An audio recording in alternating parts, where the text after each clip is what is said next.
에베소서 4장 1절에서 7절입니다. 그러므로 주님 안에서 같이 몸이 된 내가 여러분에게 권합니다. 여러분은 부르심을 받았으니 그 부르심에 합당하게 살아가십시오. 겸손함과 온유함으로 깍듯이 대하십시오. 오래 참음으로써 사랑으로 서로 용납하십시오. 성령이 여러분을 평화의 띠로 묶어서 하나가 되게 해주신 것을 힘써 지키십시오. 그리스도의 몸도 하나요 성령도 하나입니다. 이와 같이 여러분도 부르심을 받았을 때 그 부르심의 목표인 소망도 하나였습니다. 주님도 한 분이시며 믿음도 하나요 세례도 하나요 하나님도 한 분이십니다.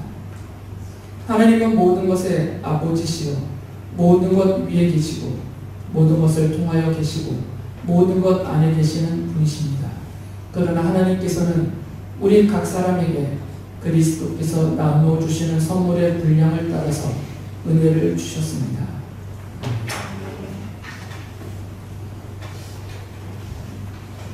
사도 바울은 하나님께서 성도들을 구원해 주시고 하나님의 백성으로 불러주셨다라고 말하죠.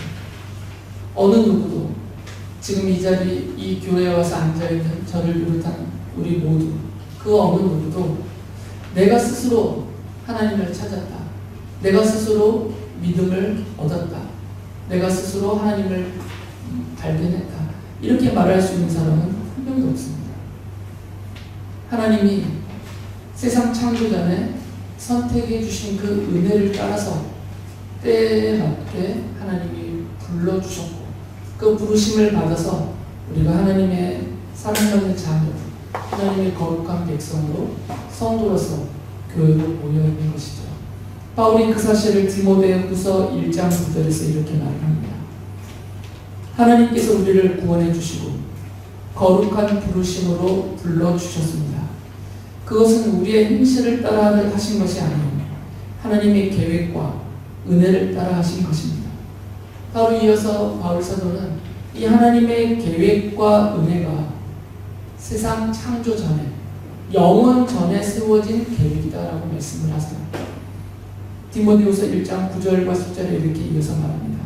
이 은혜는 영원 전에 그리스도 예수 안에서 우리에게 주신 것인데 이제는 우리 구주 그리스도 예수께서 나타나심으로 환히 드러났습니다. 그래서 하나님의 부르심은 철회되지 않는다고 선언을 하죠. 로마서 11장 29절에서 말합니다. 하나님께서 주시는 고마운 선물과 부르심은 철회되지 않습니다. 하나님이 세상 창조 전에 우리를 하나님의 자녀 삼으시려고 이미 정해오셨기 때문에 선택해 놓으셨기 때문에 이것이 취소될 수 없는 일이다라는 것입니다. 그 은혜로 우리가 부르심을 받았기 때문에 우리를 자녀로 부르신 하나님의 백성으로 부르신 그 하나님의 부르심은 취소되거나 바뀌어질 수 없다는 거죠. 그래서 바울이 오늘 읽어드린 본문 에베소 4장 1절에서 이렇게 공언을 하는 겁니다. 여러분은 부르심을 받았으니 그 부르심에 합당하게 살아가십시오. 내 생각으로, 내 의지로, 그리고 내 마음으로 교회를 나왔다면 하나님을 믿는 하나님의 자녀가 되었다라고 말을 한다면 나의 상태에 의하여서 바뀔 수가 있어요. 다시 교회를 안 나올 수도 있고 하나님을 부정할 수도 있고 심지어 저주할 수도 있고 그리고 교회와 그리스도의 아예 적극적인 원수로까지도 살 수도 있어요. 내 뜻을 했다면 내 마음으로 한 것이라면 여러분 우리의 뜻과 우리의 마음과 생각은 늘 바뀌니까 맨날 이랬다 저랬다 하니까 얼마든지 그런 일은 벌어질 수 있습니다. 그러나 우리가 교회로 모인 것은 우리가 하나님의 자녀가 되고 하나님의 거룩한 백성이 된 것은 세상 창조 전에 영원 전부터 하나님이 그 은혜로 선택하고 결정해 놓으신 그 뜻을 따라서 하나님이 부르셨으니까 이것은 취소되거나 변경되거나 바꿔질 수 없는 사실이에요. 바뀔 수 없는 사실이에요. 그러면 성도에게 남은 과제는 내가 하나님의 자녀이냐 아니냐 이 문제가 아니라 이건 취소되고 처리될 수 없는, 바뀌어질 수 없는 영원한 사실로서 남아있는 것이니까 이 하나님의 부르심, 하나님의 자녀로 사랑받는 백성으로 부르신 그 부르심에 내가 어떻게 합당하게 살 것이냐, 이게 성도의 관건이라는 것이죠. 바울이 그것을 권면하는 겁니다. 부르심은 취소가 되지 않으니까 하나님의 부르심에 맞게 우리가 살아야 된다는 거죠. 하나님이 우리를 사랑하는 자녀로 부르셨으면 하나님의 사랑받는 자녀답게 사는 것이 합당하다는 것입니다. 하나님이 나를 세상과 구별된 거룩한 하나님의 백성으로 부르셨으면 내가 거룩한 하나님의 백성으로 합당하게 살아가는 것이 내가 살아가야 될 일이요 목표라는 거죠. 그래서 바울이 강하게 권면한 겁니다. 그 부르심에 합당하게 살아가십시오.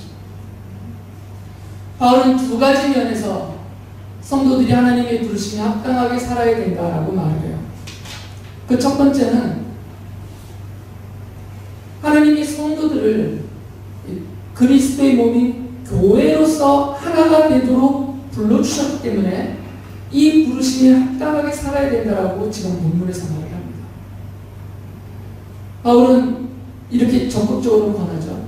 에베소서 4장 3절을 보면 성령이 여러분을 평화의 띠로 묶어서 하나가 되게 해주신 것을 힘써 지키십시오. 하나님이 성도들을 부르실 때 각자 그 처지와 그 형편 가운데서 각자 불러내셨어요. 부르심을 받을 때는 개별적으로 부르심을 받았습니다. 하나님의 자녀로. 그런데 하나님은 성도들을 하나님의 자녀로 부르셔서 세상에다 쫙 흩어 뿌려버리시지 않았어요. 이제 니네들이 알아서 살아라, 니네끼리. 내가 너를 돌봐줄 테니까 너 혼자 살아도 된다. 이렇게 흩으시지 않고 그리스도의 피가 그 뿌리요 기초가 반석이 된 교회로 모으셨다는 거죠. 교회로 모으셔서 머리 대신 그리스도의 뜻을 따라서 그 가르침을 따라서 살아가는 그리스도의 몸인 교회로서 하나가 되게 불러주셨다는 거죠. 그러니까 하나님의 부르심이 최종적으로는 영원한 천국을 향해 가요. 하나님의 부르심의 최종적인 목적지는 천국입니다. 그러나 우리가 천국에 들어가는 그 과정에서 우리가 이 땅에 살아가야 되기 때문에 이 땅에서 살아가는 동안에는 하나님이 우리를 부르셔서 모아 두신 곳이 있어요. 그것이 바로 교회라는 겁니다. 물론 이 교회는 이 건물로서의 교회를 말하지 않습니다. 성도들의 거룩한 모임인 신앙 공동체를 교회라고 합니다. 우리를 교회로 모으셔서 그리스도의 몸을 이루는 지체로서 하나가 되게 불러주셨다는 거죠. 그러니까 하나님의 부르심은 우리를 죄와 사망에서 구원하여 주신 것만이 부르심이 아니라 이 부르심은 저 천국까지 향한 부르심인데 그 부르심의 과정 속에 교회가 있다는 거죠. 그래서 우리를 교회로 부르셨다는 거죠. 그리고 이 교회는 그리스도의 몸으로서 하나예요. 이 온 세상에 수많은 지역마다 교회가 있고 수많은 교파가 있고 수많은 교단들이 뿔뿔이 흩어져 있지만 그 많은 교단과 교파와 교회에서 믿음으로 부르는 하나님은 한 분이십니다. 구원의 진료, 구원의 은총은 오직 한 분 예수 그리스도의 십자가밖에 없습니다. 아무리 뿔뿔이 흩어져 있다 하더라도 제각각 각 지역에 흩어져 있다 하더라도 신앙 공동체로서의 교회는 하나입니다. 그 교회로 하나가 되게 불러주신 그 부르심에 합당하게 살아야 된다라고 말하는 것이죠. 의외로 많은 성도님들이 이 부르심에 대해서 잘 생각하지 않습니다. 나를 하나님의 자녀로 불러주시고 영원한 천국으로 불러주신 것은 다 알아요. 다 감사하며 감격하며 기쁨으로 예배하고 삽니다. 그러나 그리스도의 몸인 교회로 하나가 되게 불러주신 이 부르심에 대해서는 마음을 쓰지 않습니다. 그러니까 바울이 권한 이 권면의 말을 귀담아 듣지 않습니다. 성령이 여러분을 평화의 띠로 묶어서 하나가 되게 해주신 것을 힘써 지키십시오라고 하신 이 말씀을 귀에 담지 않습니다. 마음에 두셔야 해요. 그러니까 제멋대로 삽니다. 교회 안에서도 제멋대로 합니다. 교회들끼리도 제멋대로 합니다. 교파와 교단끼리도 제멋대로 해요. 원수 되듯이. 하나가 되려고 하셨는데 원수 되하는 경우가 허다합니다. 바울 사도가 왜 이렇게 하나가 되게 주신 것을 힘써 지켜야 되는지 그 이유를 길게 설명해 줬어요. 에베소서 4장 4절부터 6절에 이렇게 설명해 줍니다. 그리스도의 몸도 하나요, 성령도 하나입니다. 이와 같이 여러분도 부르심을 받았을 때 그 부르심의 목표인 소망도 하나였습니다. 주님도 한 분이시요, 믿음도 하나요, 세례도 하나요, 하나님도 한 분이십니다. 하나님은 모든 것의 아버지시요, 모든 것 위에 계시고 모든 것을 통하여 계시고 모든 것 안에 계시는 분이십니다. 다 하나예요. 그리스도의 몸인 교회도 하나이고 성도들을 불러서 교회로서 거룩하게 구별시켜 주신 성령님도 한 분이시고 우리가 부르심을 받았을 때 우리의 소망도 하나님의 나라를 향한 한 가지 똑같은 소망을 갖고 부르심을 받았고요. 우리 주님도 한 분이시고 주님을 믿음으로 구원받고 하나님 나라 주인으로 그 천국에 들어가는 것도 그 믿음도 하나고 세례도 성부 성자 성령의 이름으로 단 하나의 세례밖에 없어요. 모든 것이 하나예요. 하나님도 한 분이시고 이 문등한 교회에서 부르는 하나님도 한 분이시고 저 아프리카나 한국이나 미국 어디서 그 예배 때 하나님을 부르는 그 하나님도 한 분이세요. 다 같은 하나님이세요. 그러니까 하나가 되기를 힘써 지켜야 되는 것이죠. 그게 합당하다는 겁니다. 우리가 믿는 하나님이 한 분이시니까 당연히 우리도 그 한 분 하나님의 한 자녀로서 하나가 되기를 힘써 지켜나가야 되는 거죠.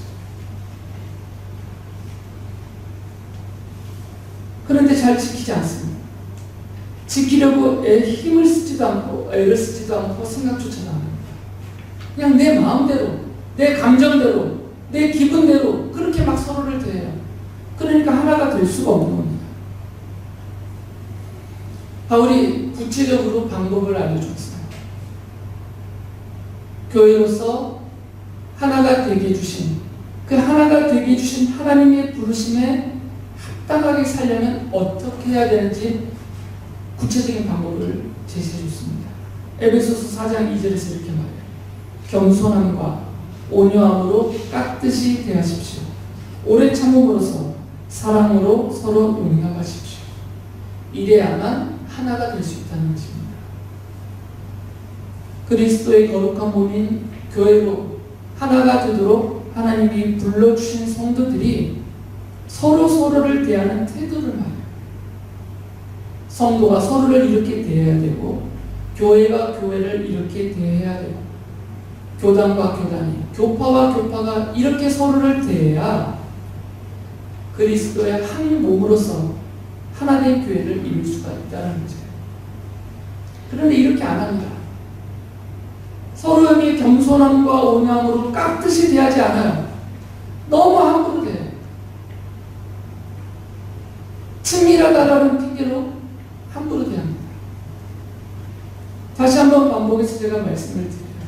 저는 우리 문등한 교회 안에서는 형, 누나, 동생, 언니 이런 말 절대 쓰면 안 된다고 계속 반복하고 있습니다. 사석에서라도 성도들끼리는 그런 말 쓰지 마세요. 그런 호칭을 사용하는 순간 겸손해질 수 없고 온유해질 수 없고 깍듯하게 대하지 못합니다. 함부로 대하게 돼 있습니다. 말이 편하면 그리고 말을 함부로 하게 되면 저절로 그 태도가 그렇게 똑같이 나가게 됩니다. 그러니까 이 말부터 깍듯한 말을 써야 돼요. 서로를 향해서. 목회자는 성도들을 향해서 반말하면 안 돼요. 아무리 어리다고 해서. 깍듯하게 대해야 됩니다. 반말하는 순간 목사는 성도들을 알로 보게 돼요. 내가 가르치고 지도하고 계몽해야 되는 어리석은 사람들처럼 취급하게 돼요. 깍듯이 존중해야 돼요. 이건 목회자뿐만 아니라 성도 간에도 서로 그래야 됩니다. 나보다 아무리 나이가 10년, 20년 어린 후배라고 하더라도 말을 함부로 하시면 안 돼요. 친밀해서, 정말 친해서, 형, 동생처럼 정말 친해서 말이 편하게 나올 수는 있지만, 그러나 최소한 교회에서라도 깍듯하게 대하도록 노력을 하셔야 돼요. 그리고 서로를 향하여서 오래 참고 서로 사랑으로 용납하는 자세가 있어야 돼요. 이래야만 다툼이 생기지 않아요. 이래야만 분열이 생기지 않습니다. 사소한 일로 끼치지 않고 작은 일에 감정이 상하여서 완전히 등 돌리고 남이 되버리는 이런 일들이 벌어지지 않습니다. 바울 사도가 왜 오래 참음을 사랑 앞에 붙였냐면, 오래 참지 않는 것은 사랑으로 이루어질 수가 없습니다. 정말 사랑하는 사람은 그 상대방을 향해서 오래 참는 태도를 보여요. 누가 나를 향해서 참아주지 않고 있다, 그 사람은 나를 사랑하는 사람이 아닙니다. 내가 가지고 있는 어떤 것을 좋아할지는 모르겠지만 인격적으로 나를 진정으로 사랑하는 사람이 아니에요. 안 참는다, 안 사랑하는 겁니다. 아무리 사랑한다고 핏대 올려가면서 침튀겨가면서 외쳐대도 사랑 안 하는 거예요. 정말 사랑하면 오래 참습니다. 사랑하기 때문에, 아끼기 때문에, 상대방이 상처받지 않기를 바라기 때문에, 내가 사랑하는 사람이 힘들어지면 안 되기 때문에 오래 참아줘요. 말투가 거슬려도, 태도가 받아들이기 힘들어도, 나를 향해서 못된 행동과 못된 말을 쓰더라도 참아준단 말이죠. 사랑하기 때문에. 그런데 사랑하지 않으면 한마디도 못 받아줍니다. 실수라는 말조차도 받아주지 못합니다. 실수라는 행동조차도 용서하지 못합니다. 그러면 하나는 깨지는 거예요. 안 참아주는데 어떻게 하나가 되겠습니까? 서로를 용납해 주지 않는데 어떻게 그리스도의 한 몸으로서 하나를 지켜내갈 수가 있겠냐. 그래서 바울이 이렇게 권면하는 겁니다. 겸손함과 온유함으로 깍듯이 대하고, 그리고 오래 참음으로써 사랑으로 서로를 용납하고 받아줄 때, 그러할 때 하나됨을 지켜나갈 수 있다는 거죠. 이것이 바로 하나님의 부르심에 합당하게 살아가는 것이다라는 겁니다. 그리스도의 몸인 교회로 하나가 되게 불러주셨으면 하나가 되도록 지키는 것이 합당한 것이죠. 학생으로 불렀으면 학생답게 학교에 가고 공부하는 게 합당한 것처럼 그리스도의 거룩한 몸인 교회로 하나가 되도록 성도들을 불러주셨으면 이 하나됨을 애써 지켜나가는 것이 합당하게 살아가는 것이라는 거예요. 하나님의 부르심에, 이 부르심에 합당하게 살아가야 됩니다. 바울은 두 번째 면에서 이런 말을 해요. 에베소서 4장 7절에 보면, 그러나 하나님께서는 우리 각 사람에게 그리스도께서 나누어 주시는 선물의 분량을 따라서 은혜를 주셨습니다. 하나가 되게 해주셨지만, 몸으로서, 그리스도의 몸으로서 하나된 교회가 되게 해주셨지만, 또 다른 측면에서는 각 사람에게 나누어 주시는 선물의 분량이 있다는 거죠. 개별적으로 하나님께로부터 받은 선물이 있어요. 은사들이. 그것이 일정하지 않습니다. 양이. 그래서 각 사람에게 그리스도께서 나눠주시는 선물의 분량만큼 그 부르심에 합당하게 살아가야 된다, 이렇게 말씀하셨어요. 모든 사람에게 똑같은 은사를 똑같은 양으로 주시지 않습니다. 하나님이 아무리 공평하신 하나님이라고 해도 사람에게 똑같은 은사를 똑같은 양으로 다 주지 않아요. 그러면 그냥 한 가지로만 한 덩어리가 될 뿐이에요. 우리의 몸은 팔만 있어서는 안 되거든요. 팔의 기능도 있고 다리의 기능도 있고 눈의 기능도 있고 우리 몸을 구성하는 모든 각 지체가 겉으로든 속으로든 각자 기능이 있어요. 그 기능이 종합될 때 완전한 인격체로서 사람이 되는 것이죠. 그래서 그리스도의 몸인 교회로 든든히 세워지게 하려면 그 몸을 구성하는 다양한 지체들이 다양한 기능을 교회 안에서 발휘를 해야만 돼요. 그래서 각 사람에게 그 기능적인 차별을 따라서 그 역할을 감당할 수 있도록 각각 부르셔서 그 자리에 세우시고 그 자리에서 그 기능을 하도록 각 사람에게 은사를, 선물을 그 분량만큼 나눠주셨다는 거죠. 그러면 다른 사람 볼 것 없고요. 나만 보면 되는 거예요. 하나님이 나에게는 어떤 은사를 주셨을까? 그리스도의 거룩한 몸인 교회로 하나 되는 이 교회를 온전하게 세우게 하기 위해서 하나님이 나를 부르셨는데 나를 이 몸의 지체 어느 지체로 나를 부르셨는지 그것은 내가 받은 은사를 보면 알 수 있어요. 어떤 사람에게는 아이들을 잘 가르칠 수 있는 그런 자질, 그런 의지, 또 그런 건강함과 그런 날렵한 몸과 우리 이혜선 집사님처럼 그런 사람에게는 그런 기능을 하나님이 선물로 그 분량만큼 주신 거죠. 그래서 교사를 하는 거예요. 김지호 집사님을 무시하는 게 아니고 김지호 집사님이 그런 일을 하시라고 하면 쉽게 못 하실 수 있어요. 율동이 안 될 것 같아요.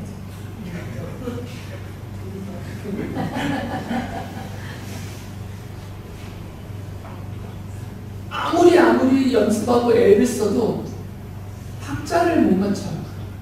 그리고 음정이 흔들려요. 그럼 이런 분들은 아무리 은혜롭고 아무리 믿음과 막 성령으로 충만하다 하더라도 앞에서 성도들과 함께 찬양을 이끌어서 하나님께 영광을 돌리는 찬양팀으로서 서기는 어려워요. 똑같이 안 주셨단 말이에요.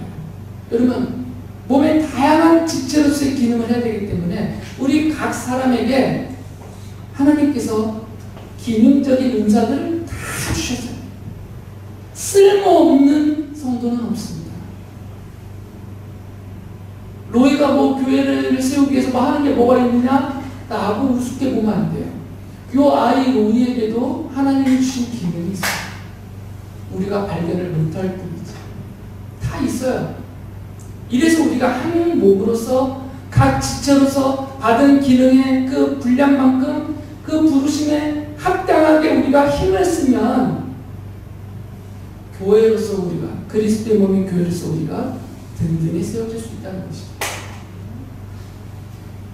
바울이 그래서 이렇게 이야기를 합니다. 에베소서 4장 11절 보면 그분이 어떤 사람은 사도로, 어떤 사람은 예언자로, 어떤 사람은 복음 전도자로, 또 어떤 사람은 목사와 교사로 삼으셨습니다. 바울이 이렇게 길게 얘기하는 것은 교회 안에는 이런 직분만 있다 이 얘기를 하는 게 아니에요. 이것만 교회에 하나님이 세우신 직분이고 일꾼이다 이런 이 얘기를 하는 게 아니라 다양성을 설명하는 겁니다. 이것 말고도 많아요. 이 근본주의자들은 이걸 문자적으로만 해석해서 교회의 직분은 딱 이것만 있다라고 주장하는 사람들까지도 있어요. 심지어는. 바울은 그렇게 말한 것이 아니고 다양성을 설명하는 겁니다. 바울이 말하려면 얼마나 많은 말을 했겠어요. 왜 그러면 교회 안에 몸의 지체로서 기능을 발휘하는 수많은 종류의 일을 하는 사람들이 잔뜩 있는데 그거 다 열거하려면 에베소서가 이 6장으로 끝나겠어요. 그래서 대표적인 거 사람들 앞에 눈에 보이도 흔하게 이렇게 드러나 있는 그런 일꾼들의 직분들 몇 개만 지금 열고 있을 뿐인 거예요. 이것만 대단한 직분이다. 이렇게 나눠주셨다는 겁니다. 그러니까 어떤 사람은 사도로서 지체적인 기능을 하게 하기 위해서 사도로서 그 일을 할 수 있는 은사를, 선물을 그 분량만큼 주시고, 사도들도 분량이 달라요. 바울에게 주신 분량, 베드로에게 주신 분량, 요한에게 주신 분량이 다 달라요. 이들은 다 사도이지만 그러나 이분들의 역할이 다 다릅니다. 대표적으로 바울은 이방인들을 위한 사도로서 일해야 되기 때문에 그쪽에서 잘할 수 있는 기능적인 은사들을 많이 하나님 주셨어요. 베드로 사도는 유대인들 중심의 목회를 하도록 부르심을 받았기 때문에 유대인들을 대상으로 사도로서 일할 수 있는 기능을 선물로서 많이 받았어요. 다른 것입니다. 여러분들도 다 받았어요. 안 쓰고 있을 뿐이지. 그것을 다 발휘하여 최선을 다해 쓰지 않을 뿐이지 모든 사람에게 다 주셨습니다. 하나님께서 이렇게 모든 성도들에게 이런 은사를, 이런 기능적인 은사들을 선물로 주신 이유, 목표에 대해서 이렇게 말을 해요. 에베소 4장 12절 보면 그것은 성도들을 준비시켜서 봉사의 일을 하게 하고 그리스도의 목을 세우게 하려고 하는 것입니다. 먼저 일꾼들을 세워놓으시면 이 일꾼들이 성도들을 세울 것이고, 그럼 이 성도들이 또 일꾼이 되어서 또 그 다음 세대 성도들을 또 세우고 계속해서 연약한 성도들이 없이 다 신앙인격도 성숙하고 하나님의 자녀로 거룩한 백성으로서 합당하게 다 세워져 갈수록 그리스도의 몸인 교회가 온전히 세워진다는 거죠. 그래서 먼저 이렇게 일꾼들을 세워놓으셨을 뿐이다라는 겁니다. 이 사람들만 쓰신다는 게 아니에요. 바울이 에베소서 4장 16절에서 이렇게 말합니다. 온 몸은 머리이신 그리스도께 속해 있으며 몸에 갖추어져 있는 각 마디를 통하여 연결되고 결합됩니다. 각 지체가 그 맡은 분량대로 활동함을 따라 몸이 자라나며 사랑 안에서 몸이 건설됩니다. 중요한 말을 하는 거죠. 각 지체가 그 맡은 분량대로 활동을 해야만 몸이 건설된다는 거예요.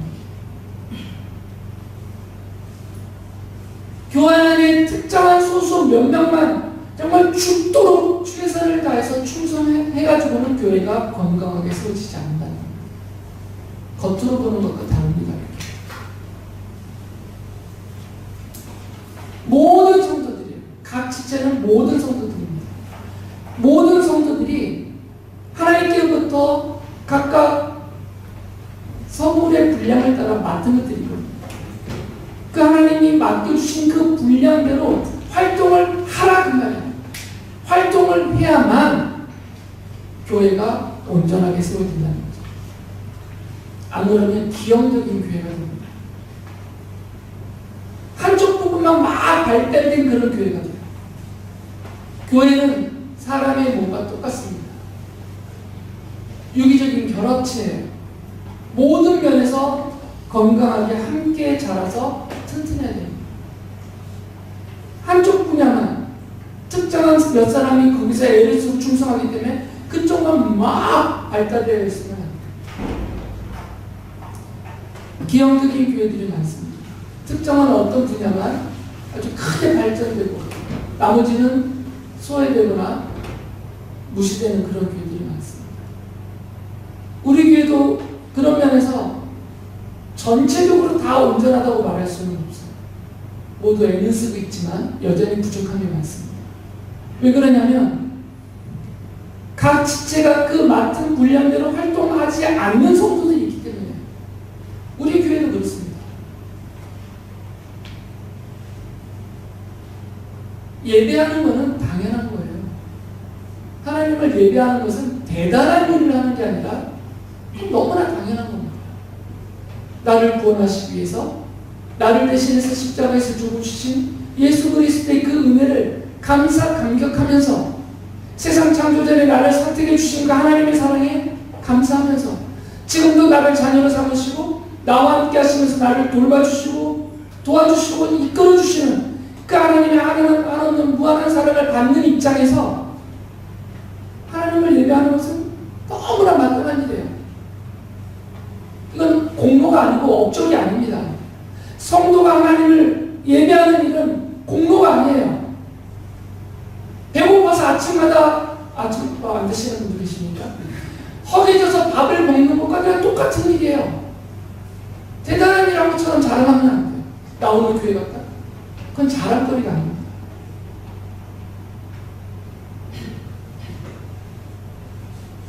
맡은 분량이 있는데 그 맡은 분량대로 활동을 다 하지 않습니다. 우리 교회뿐만 아니라 이 땅에 있는 모든 교회와 그 교회를 이루고 있는 성도들이 대부분 실제로 교회 연구소에서 낸 통계가 있습니다. 한국의 유력한 교회들을 뽑아서 표본으로 뽑아서 통계를 내봤어요. 교회에서 주력으로 일하는 성도가 전체 성도 중에 몇 프로가 되느냐? 10%가 안 됩니다. 그나마 아주 활성화된 교회가 9% 정도예요. 대다수는 5% 미만이에요. 전체 성도가 100명이면 그 100명 중에 최 10명도 안 된다 그 얘기예요. 교회를 든든히 세우기 위해서 뼈가 부서지도록 일하는 애쓰는 성도는 10%도 안 된다는 거예요. 그래서 한국교회가 이 모양이 됩니다. 기형적이 되고 엉망이 됩니다. 세상에서 빛과 소금이 아니라 적폐 대상이 됩니다. 그거는 성도들이 맡은 분량대로 활동하지 않았기 때문에 우리 교회도 마찬가지입니다. 우리 교회도 최선을 다하시고 계시지만 어느 누가 감히 주님 앞에서 저에게 맡겨주신 분량대로 저는 할 수 있는 최선을 다해서 활동했습니다. 주님. 이렇게 당당하게 설치는 사람이 누가 있어요? 저도 그것도 안 됩니다. 다 부족해요. 근데 부족한 중에서도 애쓰고 있거든요. 근데 그 애씀이 없는 분도 있다는 거죠. 하나님의 부르심에 합당하게 살지 않는 것입니다. 이 자리에 있는 여러분들이 정말 특별하신 분들이잖아요. 얼마나 탁월함이 많으신 분들입니까? 기능적으로도 인격적으로도. 근데 다 회사 가서 쓰고 학교 가서 쓰고 세상에서 쓰고 교회에서는 별로 안 쓰시잖아요. 합당하지가 않는 겁니다. 바울은 이렇게 성도들이 각각에 맡겨진 분량대로 최선을 다해서 활동하게 되면 그 결과가 있다는 거죠.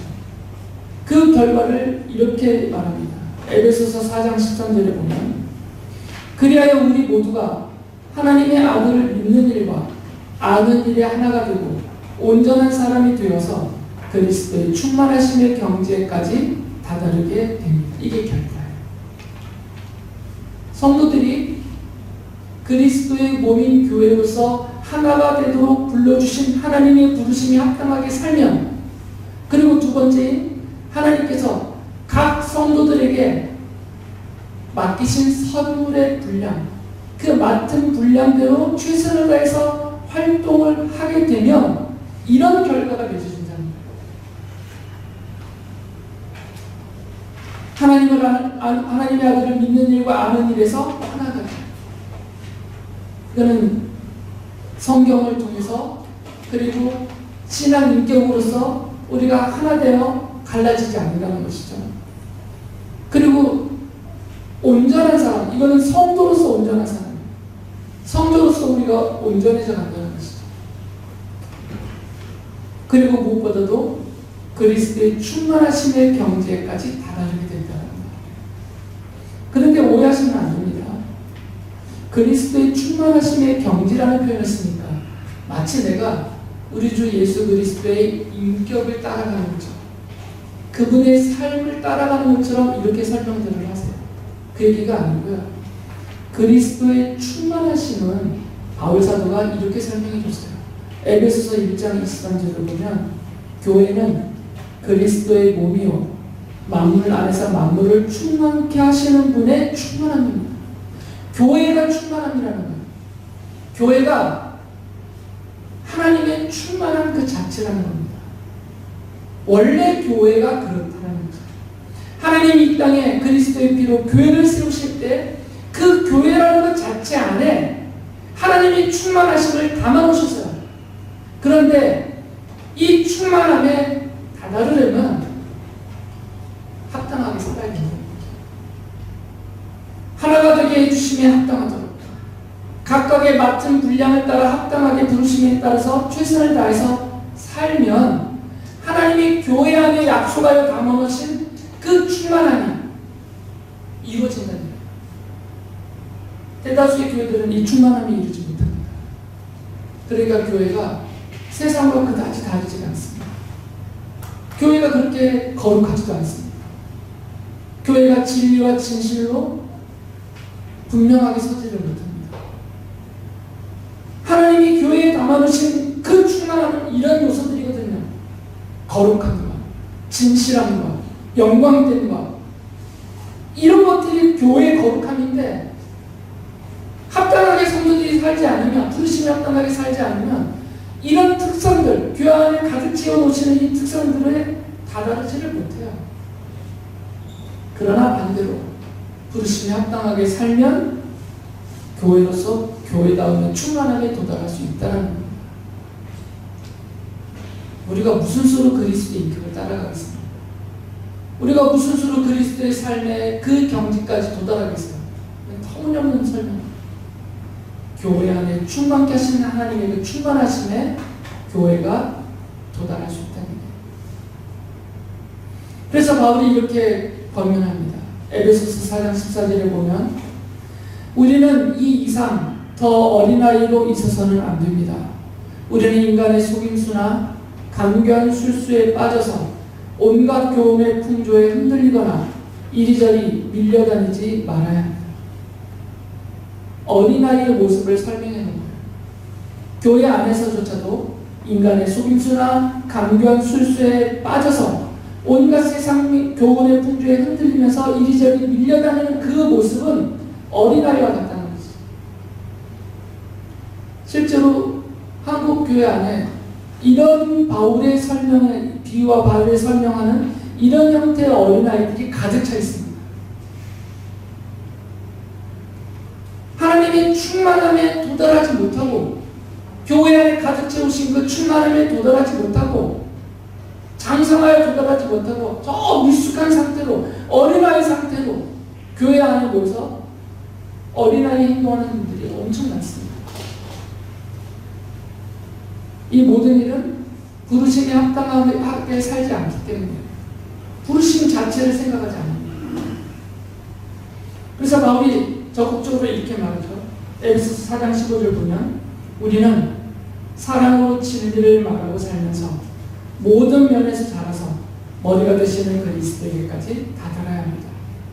어린아이의 수준에서 머무르지 말고 어른으로 성숙된 인격체로 신앙 인격체로 자라야 된다는 것이죠. 다시 설명드립니다. 그리스도에게까지 다다르는 얘기는 그리스도가 여기 계시면 그분의 인격과 삶이 여기라면 우리가 거기에 도달한다 그런 말이 아니에요. 그리스도가 교회의 머리세요. 머리에 달아날 수 있다는 얘기예요. 머리에 달아나는 얘기 뭐겠습니까? 머리의 뜻, 머리가 갖고 있는 생각, 머리가 바라보고 있는 지향점, 목표 이런 것에 도달할 수 있다는 얘기예요. 뭐 인격을 말하는 게 아닙니다. 어린아이들은 도달하지를 못해요. 그러니까 로이가 문정환 집사님의 뜻을 모르는 것과 똑같아요. 어리니까 몰라요. 그러나 문정환 집사님에 대해서 이혜성 집사님은 웬만큼 다 알아요. 거의 도달해 있습니다. 그만큼 성숙이 있으니까. 이런 어린아이와 같이 머물러 있는 사람들은 교회 안에서 주님의 뜻을 분별하지 못하니까, 머리신 그리스도의 뜻을 받지를 못하니까 자기 뜻대로만 해요. 자기 생각대로만 하고 자기 경험이 옳다라고 무조건 주장해요. 그래서 교회가 깨지는 겁니다. 하나 될 수가 없는 거죠. 바울이 교회 목회자로서 간절한 마음으로 이렇게 기도를 합니다. 데살로니가후서 1장 11절 보면, 그러므로 우리가 언제나 여러분을 위하여 기도합니다. 그것은 우리 하나님께서 여러분을 그의 부르심에 합당한 사람이 되게 해주시며 또 그의 능력으로 모든 선한 뜻과 믿음의 행위를 완성해 주시기를 비는 것입니다. 이래야 되니까, 모든 성도들이 하나님의 부르심에 합당한 사람이 되어야만 하니까, 하나님 제발 우리 성도들을 하나님의 부르심에 합당하게 되도록 좀 해주세요라고 매일 기도하기 때문에, 이게 하찮은 일이면 기도하면서 절실하기 때문에 매일 기도하는 거죠. 성도는 그리스도의 몸인 교회로 하나가 되게 해주신 하나님의 부르심에 합당하게 교회의 하나됨을 힘써 지켜야 합니다. 그리고 성도는 성도 각 사람에게 교회의 일꾼으로서 맡기신 분량을 따라서 교회가 하나 되도록 하나님의 부르심에 합당하게 살아야 합니다. 그럴 때 하나님의 충만하심으로 가득 찬 참 교회로서 우리도 세워질 수 있고, 우리도 그 충만함 안에서 하나님의 영광을 누리며 살아가게 될 것입니다. 기도하겠습니다.